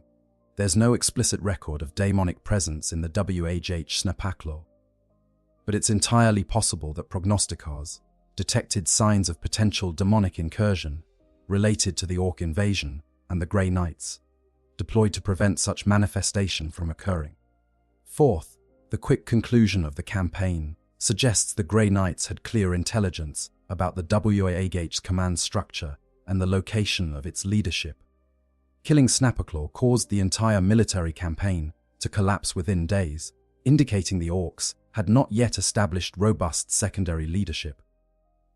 The Grey Knights may have calculated that a short, focused intervention could achieve strategic results that would take conventional Imperial forces months or years to accomplish, allowing the Second Brotherhood to return to daemon hunting operations quickly.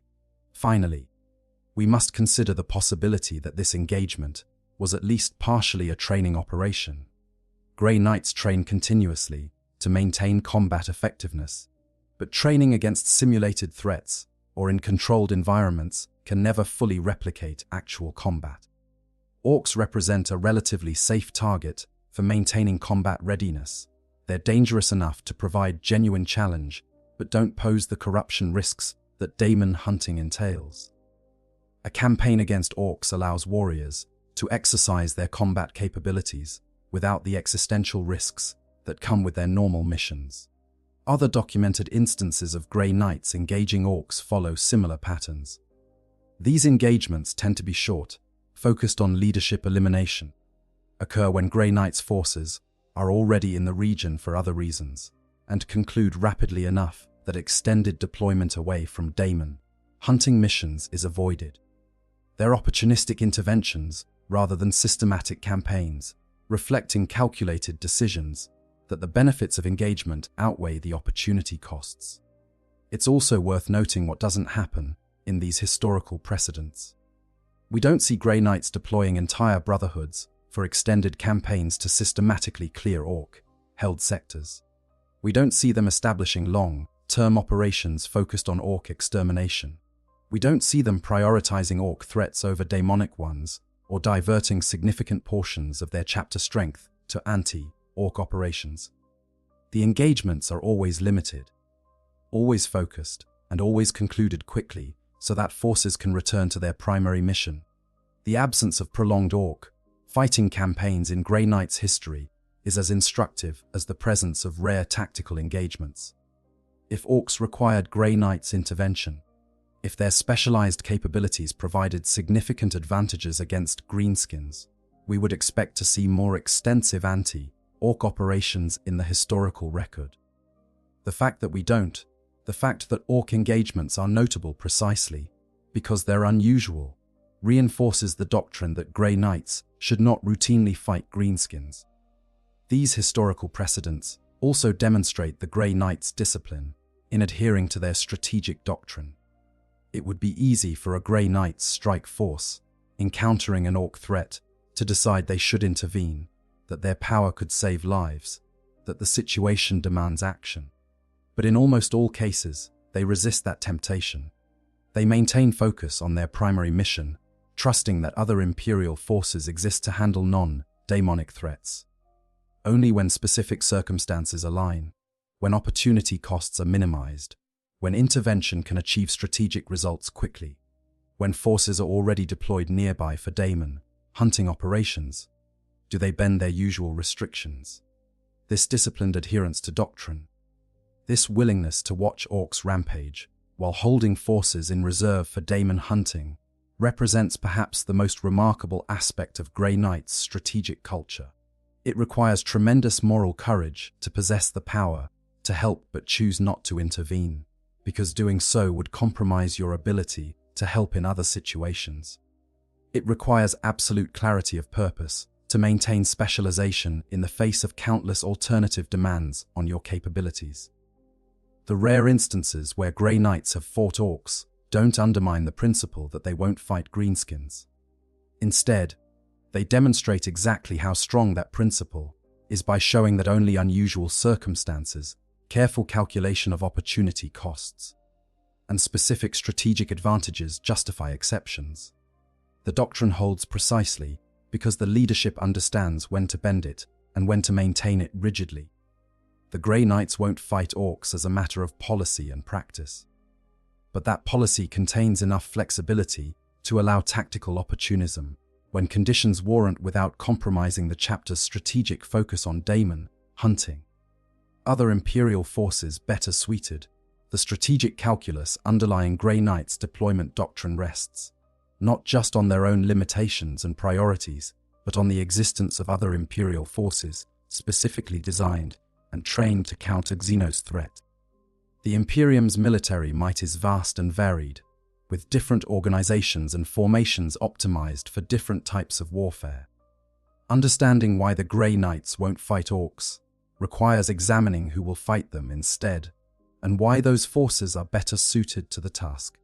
The most obvious counter to Ork threats is the Astra Militarum, the Imperial Guard, numbering in the billions across thousands of worlds. The Guard represents humanity's primary military instrument. These are not enhanced warriors or psychically gifted heroes, but ordinary humans given basic training, equipped with mass-produced weapons, and organized into regiments that can be deployed anywhere in the galaxy. When an Orkmine Age threatens Imperial space, the typical response involves mobilizing dozens or hundreds of Guard regiments, creating armies that can match or exceed the Greenskins in numbers, while bringing superior tactics and firepower to bear. Guard regiments are perfectly adequate for fighting Orks. Actually, they're more than adequate. They're specifically trained for this kind of conventional warfare. Officers study Ork tactics at Imperial academies. Veterans share hard-won knowledge about Greenskin weaknesses and effective counter strategies. Infantry learn to hold fire until Orks close to optimal range, rather than wasting ammunition at extreme distance. Artillery crews train to create overlapping fields of fire that can decimate Ork chargers. Tank commanders practice breakthrough tactics designed to exploit the gaps that inevitably open in Ork lines due to their undisciplined advance. The Guard's greatest strength against Orks is that they can afford casualties. This sounds brutal, but it's strategic reality. Orks fight through overwhelming assault, accepting terrible losses to close with the enemy, and engage in melee, where their physical superiority tells. Fighting Orks effectively requires forces that can absorb these charges, maintain cohesion despite casualties, and inflict sufficient damage through firepower to break the Greenskin assault before it reaches Imperial lines. Guard regiments can do this because they have the numbers. Losing 1,000 soldiers to kill 10,000 Orks represents a strategic victory. Entire regiments can be sacrificed to buy time for defensive positions to be established or for reinforcements to arrive. This calculus would be completely unacceptable for Grey Knights. Trading one Grey Knight for 10 Orks, or even 100 Orks, represents a devastating loss for the chapter and minimal impact on the Ork threat. The mathematics that make Guard Ork engagements sustainable don't apply when talking about forces as limited and valuable as daemon hunters.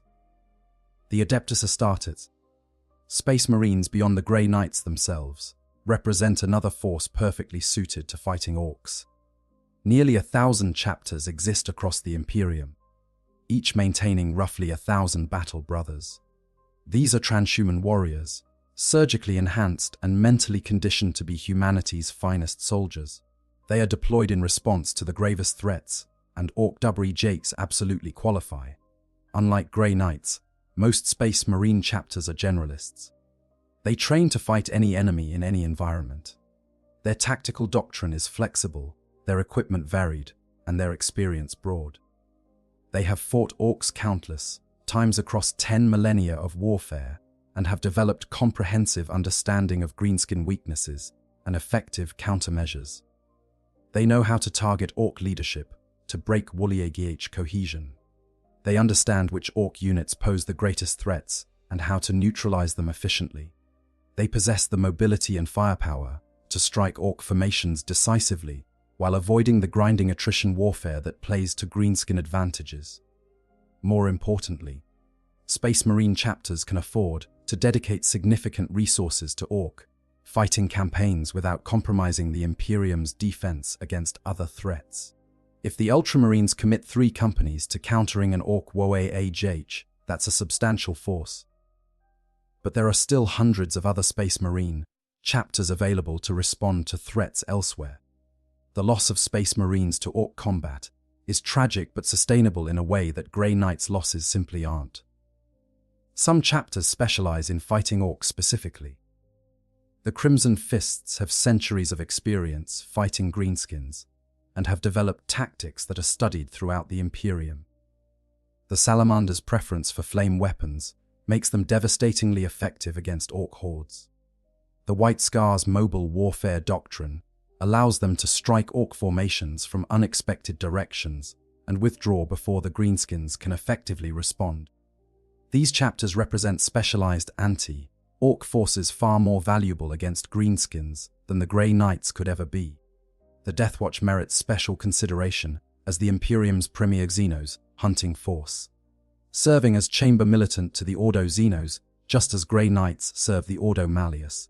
The Deathwatch draws veteran warriors from chapters across the Imperium to form kill teams with comprehensive Xenos fighting experience. A typical Deathwatch kill team might include a tactical expert from the Ultramarines, a close combat specialist from the Space Wolves, a marksman from the Raven Guard, and technical specialists from chapters known for their particular expertise. These kill teams train specifically to counter Xenos threats. They study alien psychology, biology, and tactics. They practice with specialized equipment designed to exploit Xenos weaknesses. They accumulate intelligence on specific alien species and develop comprehensive understanding of how to hunt and destroy them. When it comes to fighting Orks, Deathwatch veterans know exactly where to strike to kill a warboss most efficiently, which Ork vehicles pose the greatest threat, how to disrupt WAH cohesion, and which support units to eliminate first to maximize disruption of Ork operations. The Deathwatch also possesses equipment optimized for Xenos hunting. Special issue ammunition exists specifically to counter different alien species' biological characteristics. Specialized weapons are designed to penetrate Ork thick hides and break through their remarkable resilience. The chapter maintains comprehensive intelligence databases on Xenos threats, constantly updated with information from kill teams operating across the galaxy. All of this makes them far more effective at fighting Orks than Grey Knights could possibly be. The strategic deployment patterns of these various forces reinforce the notion that Grey Knights should stay focused on daemon hunting. When an Ork WH40K is detected, it's the Ordo Xenos that investigates and assesses the threat. They deploy Inquisitors to gather intelligence, Deathwatch kill teams to conduct reconnaissance in force, and coordinate with local Imperial forces to develop response strategies. If the threat is serious enough, they request Space Marine chapter assistance or mobilize sufficient guard regiments to counter the greenskin tide. This represents a complete system for responding to Ork threats, one that doesn't require and wouldn't benefit from Grey Knight's involvement. The Ordo Xenos has its own chamber militant designed specifically for this purpose. Why would they request Grey Knight's assistance when they have access to the Deathwatch? Why would Space Marine chapters defer to daemon hunters when they have extensive experience fighting greenskins themselves? Why would Guard commanders want Grey Knight's support when what they really need is more Guard regiments to match Ork numbers? The answer is that they wouldn't. The forces best suited to fight Orks are the forces that already fight them regularly. The expertise, equipment, tactical doctrine, and strategic positioning necessary for effective anti-Ork operations already exist within the Imperium's conventional military forces. Adding Grey Knights to these operations would not significantly improve outcomes and would represent an inefficient allocation of specialized daemon hunting assets. Consider also the practical challenges of integration. Grey Knights operate under extreme secrecy. Their very existence must be concealed from most Imperial forces.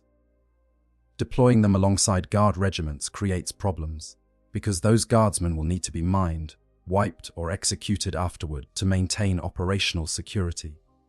Coordinating with Space Marine chapters requires extensive negotiations and creates complications around command structure and operational authority.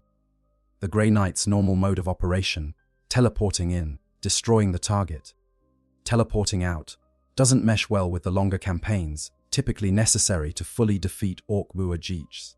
In contrast, Guard regiments train to coordinate with each other. Space Marine chapters have established doctrines for supporting Imperial Guard operations. The Death Watch specializes in working alongside other Imperial forces while prosecuting their Xenos hunting missions. These forces mesh together through established procedures and mutual experience. They don't require special secrecy protocols or operational security measures beyond normal military practice.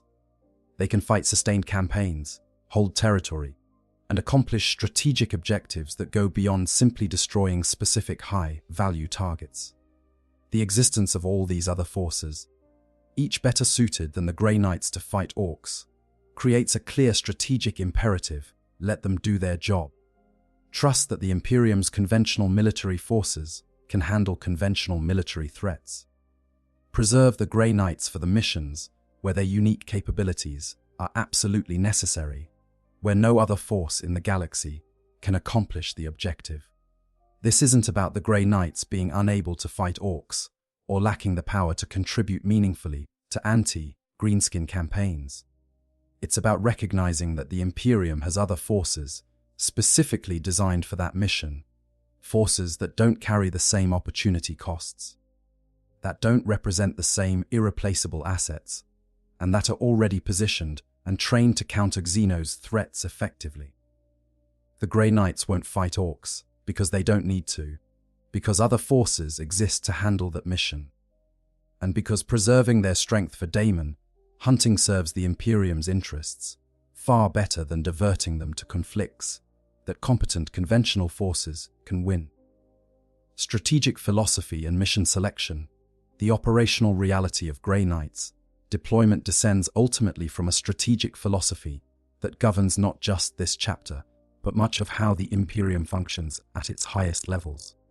This philosophy concerns resource allocation in conditions of absolute scarcity, mission prioritization when all missions seem critical, and the discipline to make hard choices about which problems to solve and which to accept. Understanding this philosophy reveals why the Grey Knights won't fight Orks not as an arbitrary restriction, but as a necessary consequence of clear strategic thinking. The fundamental challenge facing the Imperium in the 41st Millennium is that threats far exceed available responses. 1,000,000 worlds spread across 100,000 light years, each facing potential dangers from multiple vectors simultaneously, cannot be perfectly defended. The Imperium lacks the ships, the soldiers, the ammunition, and the time to respond to every threat with overwhelming force. Choices must be made constantly about which worlds to defend, which populations to save, and which threats to counter versus which to accept as inevitable losses. This reality creates what military theorists might call a triage situation. In medical triage, doctors facing more casualties than they can possibly treat must decide which patients to help first. They categorize victims by severity of injury and likelihood of survival. Those with minor injuries who will survive regardless get minimal attention. Those with catastrophic injuries who will die regardless also get minimal attention. Medical resources concentrate on the middle category, serious injuries that will prove fatal without intervention, but can be saved with proper treatment. Strategic triage in the Imperium works similarly. Threats are constantly assessed and categorized. Some threats are minor enough that local forces can handle them without Imperial intervention. Some threats are so severe that no reasonable intervention could prevent catastrophic losses, making it better to evacuate if possible and write off the losses rather than wasting resources on hopeless causes. Strategic attention and resource allocation focus on the middle category. Serious threats that could be defeated with appropriate intervention, but will cause massive losses if ignored. But there's an additional dimension to Imperial strategic thinking: threat qualitative assessment. Not all threats of similar quantitative danger deserve equal priority. As discussed earlier, the permanent existential danger posed by chaos justifies prioritizing Daemon, hunting over many threats that might appear more immediately dangerous in terms of body count or territory lost. This creates a hierarchy of threats, with daemonic incursion at the top regardless of scale, followed by other existential threats like major tyrannid incursions, then down through various levels of serious, but ultimately conventional dangers. The Grey Knights exist specifically to address the highest tier of this threat hierarchy. They are the Imperium's ultimate answer to daemonic incursion, the specialized force deployed when nothing else will suffice. But this positioning at the top of the response hierarchy creates strict limitations on when they should be deployed. By definition, if a threat is serious enough to warrant Grey Knight's intervention, it's serious enough that they need to respond with appropriate force and commit whatever resources are necessary to achieve success. They cannot allow themselves to be distracted by threats that, while dangerous, fall below the threshold of their mission parameters. This creates the doctrine of specialization that governs Grey Knight's operations. Specialization means developing extraordinary competence in a narrow domain at the cost of versatility. A specialist accepts that they cannot be all things to all people. That focusing on their core mission means declining opportunities to help with other problems, and that maintaining their specialization requires discipline to avoid mission creep. Mission creep represents one of the greatest dangers to any specialized organization. It begins innocently, a single exception to normal procedures, justified by special circumstances. The Grey Knights encounter an Ork WH while en route to counter a daemonic incursion. The Orks pose an immediate threat to an Imperial world. The Grey Knights have the power to help. Why shouldn't they intervene? The answer is that any single exception can be justified. The problem is what happens when exceptions become routine. If the Grey Knights intervene against this Ork WH, what about the next one? And the one after that? Each individual case presents compelling humanitarian reasons to help, but accumulate enough individual exceptions, and suddenly the Grey Knights are routinely engaging in anti-Ork operations, diverting time and resources from daemon hunting, losing their specialized edge through lack of focused practice, and ultimately becoming less effective at their actual mission. This is mission creep, the gradual expansion of an organization beyond its core competency, driven by a series of individually justifiable decisions that collectively undermine its primary function. Preventing mission creep requires discipline. To say no even when saying yes would help in the immediate situation. It requires leadership that can see beyond individual cases to recognize patterns and long-term consequences. It requires absolute clarity about what the organization's mission is and what falls outside that mission regardless of how pressing the need might seem. The Grey Knights' leadership demonstrates this discipline consistently. They maintain focus on daemon hunting even when presented with opportunities to intervene in other conflicts. They trust that other Imperial forces exist to handle non-daemonic threats. They resist the temptation to be everywhere and do everything, understanding that trying to be everywhere means being nowhere when it really matters. This creates interesting philosophical questions about responsibility and moral calculus. If the Grey Knights have the power to save a world from Orks, but choose not to intervene, are they morally responsible for the deaths that result? Billions might die who could have been saved if the daemon hunters had acted. How does the leadership of the Grey Knights justify that decision? The answer lies in consequentialist ethics, judging actions by their results rather than by adherence to absolute moral principles. The Grey Knights could save that world from Orks, but doing so means they're not positioned to respond to demonic incursions elsewhere. If daemon manifestations occur while Grey Knights' forces are deployed against Orks, other worlds might fall to chaos. The leadership calculates expected losses from both scenarios and chooses the option that minimizes total harm, even though that choice means accepting preventable deaths in the immediate situation. This is the cold logic of command at the strategic level. Individual battles must be viewed in the context of the larger war.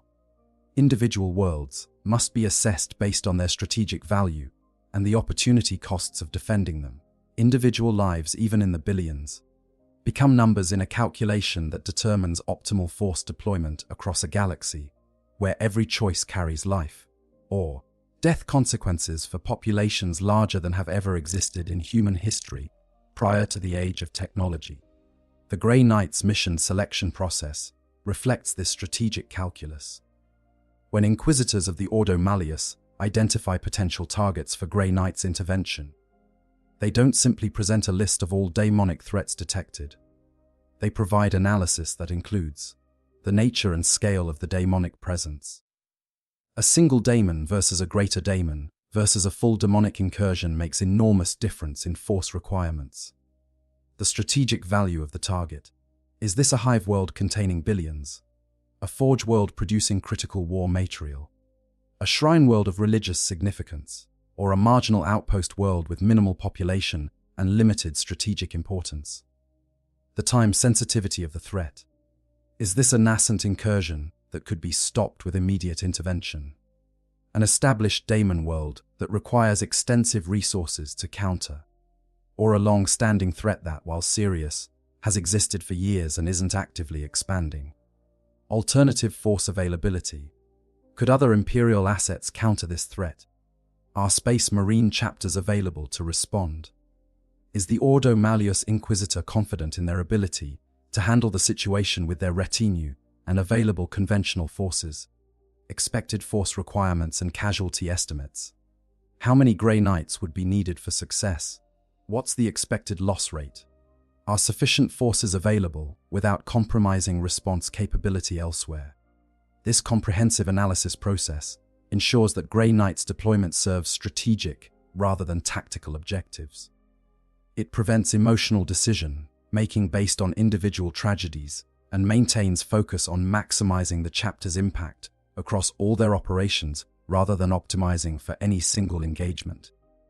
The result is a deployment doctrine that appears harsh from the ground level, but makes perfect sense from the strategic perspective. The Grey Knights won't fight Orks, because doing so represents mission creep, would undermine their specialized effectiveness, creates opportunity costs that could lead to worse outcomes elsewhere, and violates the strategic philosophy of focused specialization that allows them to function as the Imperium's ultimate anti-daemon weapon.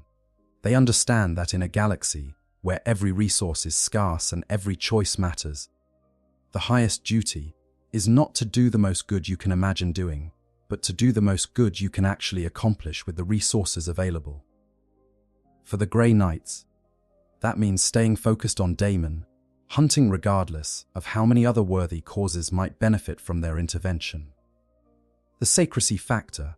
Among the many considerations that guide Grey Knight's deployment doctrine, the requirement for operational secrecy deserves specific examination. The Grey Knights are perhaps the most secret organization in the entire Imperium, with knowledge of their existence restricted to the highest levels of Imperial authority. This secrecy isn't merely bureaucratic classification or institutional paranoia. It serves crucial purposes that directly relate to why the Grey Knights won't fight Orks. The imperative for secrecy begins with the fundamental policy governing knowledge of chaos in the Imperium. Official Imperial doctrine maintains that daemons do not exist. Citizens who speak of daemon manifestations are suppressed, their testimony dismissed as madness or heretical delusion. Reports of daemonic incursion are classified, altered to describe Xenos attacks or renegade human forces, or simply destroyed entirely. This systematic denial of chaos's existence isn't dishonesty for its own sake. It's a critical defensive measure against one of chaos's most insidious forms of attack. Knowledge of chaos corrupts.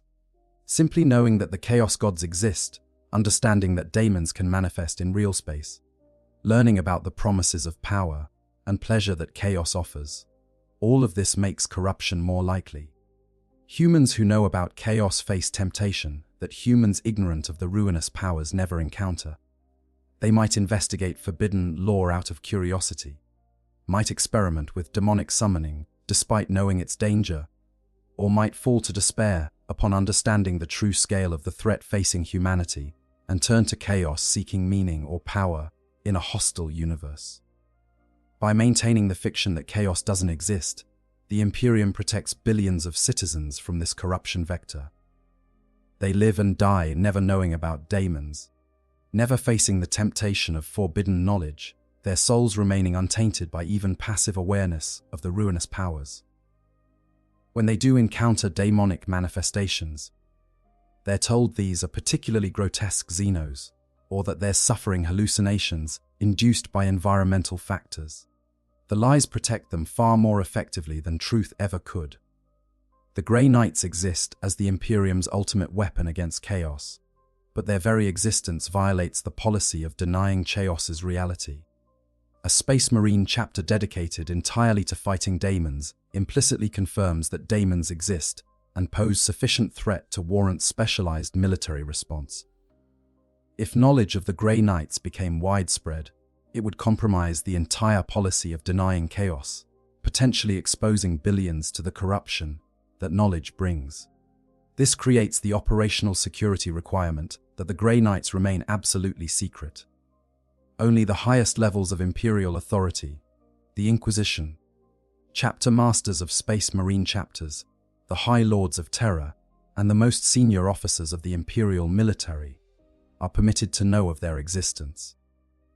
Even most Space Marines have never heard of them, and those who have encountered them only under conditions where the Grey Knights can enforce memory alterations afterward. The protocols for maintaining this secrecy are brutally absolute. When Grey Knights deploy alongside Imperial Guard forces, those forces are typically executed en masse after the operation concludes, their service honored, but their knowledge deemed too dangerous to allow them to survive. Space Marines who fight alongside Grey Knights undergo intensive psychic conditioning to remove memories of the encounter while preserving their general combat effectiveness. Inquisitors who command Grey Knights operations maintain elaborate cover stories to explain casualties and damage to populations without revealing the truth of daemonic incursion.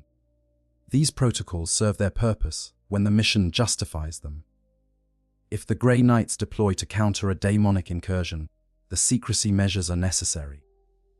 The populations they fight beside would have encountered daemons directly, would have witnessed manifestations that confirm Chios's reality, and would carry knowledge that could spread corruption throughout the Imperium if allowed to survive uncensored. The brutal calculus that justifies executing friendly forces makes sense in this context. Allowing witnesses to survive and spread knowledge of chaos could cause more harm than the lives lost. But these same protocols become problematic when applied to non-daemonic missions. If Grey Knights deploy to fight Orks alongside Imperial Guard, what justification exists for executing the guardsmen afterward? They haven't encountered daemons. They haven't gained forbidden knowledge of chaos. At most, they've witnessed the existence of an unusually secretive and powerful Space Marine chapter. Is that knowledge dangerous enough to justify mass execution of loyal Imperial forces? The answer creates uncomfortable tension. If you don't execute the witnesses, you compromise the Grey Knights' secrecy. Knowledge that a specialized Space Marine chapter exists spreads through the Imperium. Eventually, someone connects that knowledge to reports of daemon fighting, and the whole edifice of denial about Chaos's existence begins to crumble. But if you do execute the witnesses, you're killing loyal Imperial soldiers who've done nothing wrong, who haven't been exposed to corruption purely to maintain secrecy about a mission that didn't actually involve the threats that justify that secrecy in the first place. This creates a strong incentive to avoid deploying Grey Knights in situations where demonic threats aren't present. Every non-daemon mission complicates the secrecy protocols, either by forcing unnecessary executions or by allowing witness survival that compromises operational security. The cleanest solution is to maintain the existing deployment doctrine. Grey Knights fight daemons, other forces handle other threats, and the complex secrecy protocols only apply when they're truly necessary. The secrecy requirements also create practical limitations on Grey Knights' ability to coordinate with other Imperial forces. Space Marine chapters that maintain extensive intelligence networks, that coordinate regularly with Imperial Guard commands, that share tactical information freely with allied forces, can integrate seamlessly into larger military campaigns. The Grey Knights cannot do this. Every interaction with another organization risks exposing knowledge that must remain secret. Every coordination meeting requires extensive vetting of participants and post-operation memory alterations for those without appropriate clearance. This makes the Grey Knights ill-suited for the kind of sustained conventional warfare campaigns that defeating a major Ork WH typically requires. Such campaigns involve extensive coordination between multiple organizations, sharing of intelligence across command structures, and integration of different military assets into coherent operational plans. The Grey Knights' secrecy requirements prevent them from participating fully in these coordination efforts, making them less effective in conventional warfare contexts than forces that can operate openly. In contrast, operations against demonic incursions typically occur in isolation from broader military campaigns.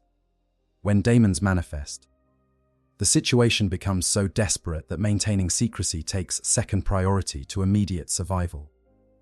The Grey Knights can deploy without coordinating with other forces because the urgency of demonic threat overrides normal operational planning. Their preference for rapid teleport-based insertion puts them directly into combat zones without need for complex logistics or extensive coordination with supporting units. They're optimized for exactly this type of isolated, independent operation. The secrecy factor reinforces all the other reasons why Grey Knights won't fight Orks. It creates practical obstacles to their participation in conventional warfare campaigns. It raises moral questions about witness disposition that don't have satisfactory answers when the witnesses haven't been exposed to chaos corruption. It complicates coordination with other Imperial forces in ways that reduce military effectiveness. And it serves no purpose, because Ork fighting campaigns don't generate the kind of forbidden knowledge that would justify the extreme secrecy measures the Grey Knights must maintain. The chapter's leadership understands this perfectly. They maintain their secrecy not as an end in itself, but as a means to the end of protecting the Imperium from knowledge of chaos. When that secrecy serves its purpose, preventing corruption through controlling information about daemons, they will take any measure necessary to preserve it, including mass execution of friendly forces. But they won't invoke those measures unnecessarily, won't kill loyal Imperial soldiers purely to maintain secrecy about operations that didn't require secrecy in the first place. This creates yet another reason for the Grey Knights to avoid non-demonic missions. Such missions complicate the secrecy protocols without generating benefits sufficient to justify that complication. Better to maintain focus on daemon hunting, where the secrecy requirements serve clear purposes, and where the brutal measures necessary to maintain that secrecy can be justified by the genuine danger that knowledge of chaos represents. The Grey Knights won't fight Orks in part because doing so would compromise the carefully constructed secrecy that allows them to fight daemons effectively, and that secrecy is too valuable, too essential to their actual mission, to risk compromising it on threats that don't justify those risks. Conclusion: we began this examination by asking a simple question: why won't the Grey Knights fight Orks? We've seen now that the answer is anything but simple. It involves organizational structure, resource constraints, strategic doctrine, threat assessment, specialized capabilities, historical precedents, the existence of alternative forces, strategic philosophy, and requirements for operational secrecy. Each of these factors points toward the same conclusion. The Grey Knights should not, will not, and generally do not engage in combat against Orks, because doing so would compromise their ability to accomplish their actual mission. The fundamental truth is that the Grey Knights are not general-purpose military assets. They are highly specialized daemon hunters, created specifically to counter the threat posed by chaos and optimized entirely for that mission. Every aspect of their creation, training equipment, doctrine, and deployment pattern serves the singular purpose of finding and destroying demonic entities. This specialization makes them extraordinarily effective at daemon hunting and largely irrelevant when facing threats that don't involve the warp Orks represent a serious danger to the Imperium, absolutely. They are one of the most persistent and numerous Xenos threats humanity faces. They have devastated countless worlds, killed billions across 10 millennia of conflict, and pose an ongoing challenge that requires constant military response. But they are not daemons. They do not corrupt souls. They do not tear holes in reality. They do not pose the kind of existential threat to humanity that would justify diverting the Imperium's ultimate anti-daemon weapon to counter them. The Imperium maintains other forces, specifically designed to fight Orks. The Imperial Guard exists in numbers sufficient to match Ork hordes. Space Marine chapters have centuries of experience fighting greenskins and possess the tactical flexibility to counter them effectively. The Death Watch specializes in Xenos hunting and brings comprehensive anti-alien expertise to every engagement. These forces are adequate for the task, already positioned to respond to Xenos threats and capable of sustained operations against Ork incursions without compromising humanity's defense against chaos. The Grey Knights understand their role in the Imperium's defense. They accept the harsh reality that they cannot fight every battle, cannot save every world, cannot respond to every threat that might benefit from their intervention. They maintain discipline to focus on their core mission, despite countless opportunities to help with other causes. They trust that the Imperium's conventional military forces can handle conventional military threats, while they preserve their strength for the battles that only they can win.